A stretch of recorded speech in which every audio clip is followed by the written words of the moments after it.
जय माता दी मित्रों, कैसे हैं आप सभी। आशा करता हूँ मित्रों आप सभी अच्छे होंगे, स्वस्थ होंगे। मित्रों, आज मैं आपको एक शाबर मंत्र की सिद्धि बताऊंगा और ये शाबर मंत्र इतना शक्तिशाली मंत्र है कि इस मंत्र से आप किसी भी देवी की या फिर किसी भी देवता की सिद्धि प्राप्त कर सकते हैं। ठीक है। इस मंत्र की सिद्धि पूरे के पूरे 41 दिनों की सिद्धि है। और अगर आप सामान्य दिनों में करते हो तो ठीक है, यानी कि जैसे कोई भी शुभ मुहूर्त ना हो, कोई भी त्योहार ना हो, पर्व ना हो, कोई भी ग्रह संयोग अच्छा ना हो, मतलब कि सामान्य दिन, जैसे कि सामान्य दिन चलते हैं और उसमें आप साधना कोई करते हो तो 41 डेज की सिद्धि इसकी पूरी पूरी होगी, 41 दिन की। और अगर आप होली पे करोगे तो एक दिन की सिद्धि है, दीपावली पे करोगे तो एक दिन में आपको इस मंत्र की सिद्धि हो जाएगी। इसके अलावा नवरात्र में करोगे तो 9 दिनों में सिद्धि प्राप्त होगी। महाशिवरात्रि पे करोगे तो एक दिन में सिद्धि हो जाएगी। इसके अलावा आप इसकी 11 दिन की सिद्धि भी कर सकते हो, 21 दिन की सिद्धि भी कर सकते हो और 41 दिन की सिद्धि भी कर सकते हो। डिपेंड करता है आपके ऊपर। जितने ज़्यादा दिन की आप सिद्धि इसकी करोगे, जितने ज़्यादा जाप आप करोगे, उतनी ही ज़्यादा शक्ति इस मंत्र की बढ़ेगी और ये मंत्र उतना ही अच्छे से कार्य करेगा। ठीक है। अब इस मंत्र की सिद्धि के कुछ नियम मैं आपको बता देता हूँ। जैसे कि सामान्य नियम तो सभी साधनाओं में होते हैं, वो नियम तो है ही है। जैसे कि ब्रह्मचर्य का पालन, जब तक इस मंत्र की साधना चलेगी आपकी तब तक आपको ब्रह्मचर्य का पालन करना पड़ेगा। दूसरा, आपको सात्विक भोजन लेना होगा, यानी कि बगैर प्याज लहसुन का भोजन आपको करना है जब तक इस मंत्र की सिद्धि आप करोगे। तीसरा, आप ज़्यादा से ज़्यादा, मतलब कि बाहर के लोगों से अटैचमेंट आपका कम होना चाहिए। बिल्कुल भी ना हो तो बहुत ज़्यादा अच्छा है। बाहर का आप कुछ भी खाओगे पियोगे नहीं और आप पूरी की पूरा, आपका पूरा ध्यान इस मंत्र की साधना में ही रहना चाहिए। ठीक है। अब मैं आपको मंत्र की साधना बताता हूँ और इसमें मैं आपको ये भी बताऊंगा कि कैसे इसकी सिद्धि करनी है। आपको करना क्या है कि एक लकड़ी का बाजोट लेना है, एक लकड़ी की चौकी लेनी है आपको। उसके ऊपर आपको लाल रंग का या फिर पीले रंग का वस्त्र आपको बिछाना है। ठीक है। वस्त्र बिछाने के बाद में उसके ऊपर आपको जो चावल होते हैं, चावलों को आपको पीले रंग में या फिर लाल रंग में रंग लेना है। उसके बाद में उन चावलों से आपको स्वास्तिक या फिर ओम बनाना है। ठीक है। उसी चौकी के ऊपर, उसी वस्त्र के ऊपर स्वास्तिक या फिर ओम बनाने के बाद में आपको वहाँ पर आपको एक दीपक स्थापित करना है। वो दीपक कैसा होगा? अगर आप उस दीपक को अखंड स्थापित कर सको तो बहुत ही ज़्यादा अच्छा है, और नहीं तो फिर वहाँ पर आप अपने इष्ट देव की, अपने आराध्य की मूर्ति स्थापित करोगे, फोटो स्थापित करोगे। और नहीं तो फिर आप देवादिदेव महादेव की फोटो स्थापित करोगे, भगवान शिव शंकर की। ठीक है। जो कि जगत गुरु हैं, महागुरु हैं, तंत्र मंत्र यंत्र सबको प्रदान करने वाले हैं, सबको देने वाले हैं। तो भगवान शिव शंकर की फोटो आप वहाँ पे स्थापित करोगे। नहीं तो आप अखंड दीपक वहाँ पे स्थापित करोगे। जितने दिन की आपकी साधना है, अगर आप एक दिन की साधना कर रहे हैं तो एक दिन के लिए आपको वहाँ पे दीपक पूरे दिन प्रज्वलित प्रज्वलित रहेगा, वो दीपक पूरे दिन पूरी रात। अगर आप 11 दिन की कर रहे हो तो 11 दिनों तक। ठीक है। नहीं तो भगवान शंकर की स्थापित करिए फोटो और सुबह शाम का दीपक आपको वहाँ पे प्रज्वलित करना पड़ेगा।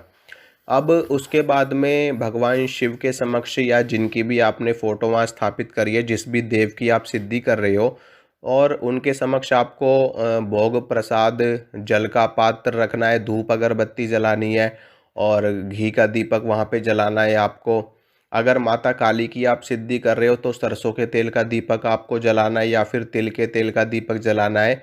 और अगर आप अन्य देवी देवताओं की साधना कर रहे हो, जैसे कि विष्णु जी, भगवान शिव की और माँ दुर्गा की, माता वैष्णो की, तो इनके लिए देसी घी का दीपक जलाया जाता है। भैरव जी के लिए, माता काली के लिए, शनि देव के लिए, इन सभी के लिए सरसों के तेल का दीपक जलता है। ठीक है मित्रों। उसके बाद में आपको स्नान कर लेना है, शुद्ध वस्त्र धारण कर लेने हैं और पवित्रीकरण कर लेना है, आचमन कर लेना है। उसके बाद में अपने आसन को प्रणाम करके अपने आसन पर आपको विराजमान हो जाना है। अब आसन पर विराजमान होने के बाद में अग्र पूजा के अधिकारी भगवान गणेश हैं, उनको प्रणाम कर लेना है, उनसे आपको आज्ञा ले लेनी है। ठीक है, उसके बाद में आपको जो आपके इष्ट देव हैं, जो आपके आराध्य हैं, उनसे आपको आज्ञा लेनी है, उनको प्रणाम करना है। भगवान शिव को प्रणाम करना है, उनसे आज्ञा लेनी है। उसके बाद में जिस भी देव को आप सिद्ध करना चाहते हैं उनको प्रणाम करके आपको मंत्र का जाप शुरू करना है। ठीक है, रुद्राक्ष की माला से ही जाप किए जाएंगे और आपके सिर के ऊपर कपड़ा होना चाहिए। अगर सिर के ऊपर कपड़ा आप नहीं रख सकते तो आपको कम से कम माला तो आपकी ढकी होनी चाहिए। ठीक है, और ज़्यादा से ज़्यादा आपको कोशिश करनी है शुद्धता और पवित्रता के साथ आपको मंत्र का जाप करना है। माला लेकर के, रुद्राक्ष की माला लेकर के आपको मंत्र को पूरा का पूरा 108 बार जाप करना है। मंत्र मैं आपको बताता हूँ, मंत्र सुनिए। ओम गुरुजी, शिव बैठे कैलाश, विष्णु बैठे बैकुंठ, मेरी भक्ति शिव की शक्ति, पूजू अमुक देव, मनाऊ तो आवे ना आवे तो दुहाई शिव शंकर की, दुहाई माता काली की, दुहाई गुरु गोरखनाथ की। जहाँ पर अमुक देव है वहाँ पर आपको उस देवी या उस देवता का नाम लेना है जिनको आप सिद्ध करना चाहते हो। ठीक है, चाहे वो कोई से भी देवता हो, कोई सी भी देवी हो। ठीक है, अब वहाँ पर नाम लोगे आप और 108 बार आपको मंत्र का जाप करना है। 108 बार आपको लगातार जितने दिन का अनुष्ठान आपने उठाया है, जैसे कि अगर आपने 11 दिन का अनुष्ठान उठाया तो 11 दिनों तक आपको रोज़ 108 बार जाप करना पड़ेगा। 21 दिन का अनुष्ठान आपने उठाया तो 21 दिनों तक, 41 दिन का अनुष्ठान आपने उठाया है तो 41 दिनों तक, एक दिन का है तो 108 बार, होली हो दिवाली हो 108 बार। ठीक है, और इस प्रकार से आपको मंत्र का जाप करना है कंटिन्यू। नियम वही रहेंगे, ब्रह्मचर्य का पालन और कम बोलना, लड़ाई झगड़ा ना करना, गुस्सा ना करना, बगैर प्याज लहसुन का भोजन करना। ठीक है, यही सब नियम रहेंगे। और रजस वाला स्त्री के हाथ का भोजन आपको ग्रहण नहीं करना है।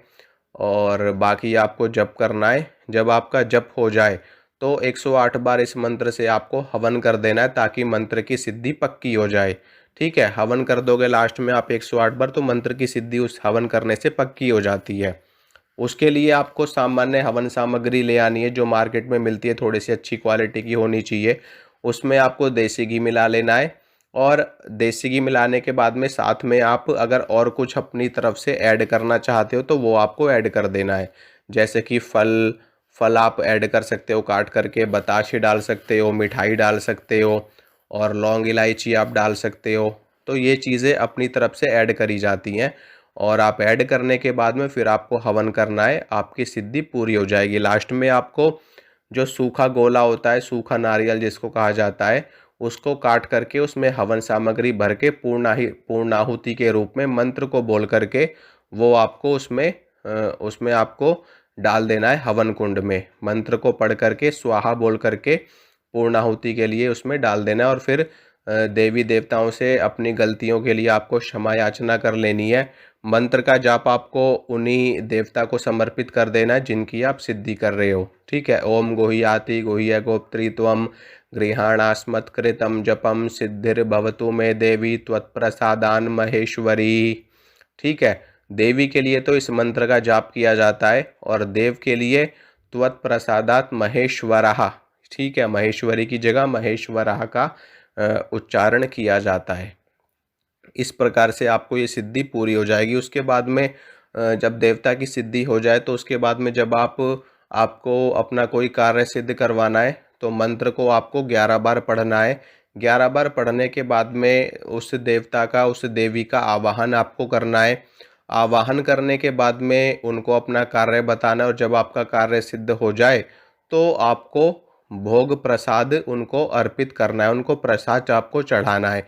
जो भी उनका दिन है, जैसे कि हनुमान जी हैं तो मंगलवार को, माता काली हैं तो शनिवार को, विष्णु जी हैं तो बृहस्पतिवार को, उनका जो भी वार है, जो भी दिन है, उनको आप प्रसाद चढ़ा देना जब आपका काम बन जाए। ठीक है मित्रों, इस प्रकार से इस मंत्र का प्रयोग भी आप कर सकते हो और सिद्धि भी मैंने आपको बता दी। ठीक है, जय माता रानी की।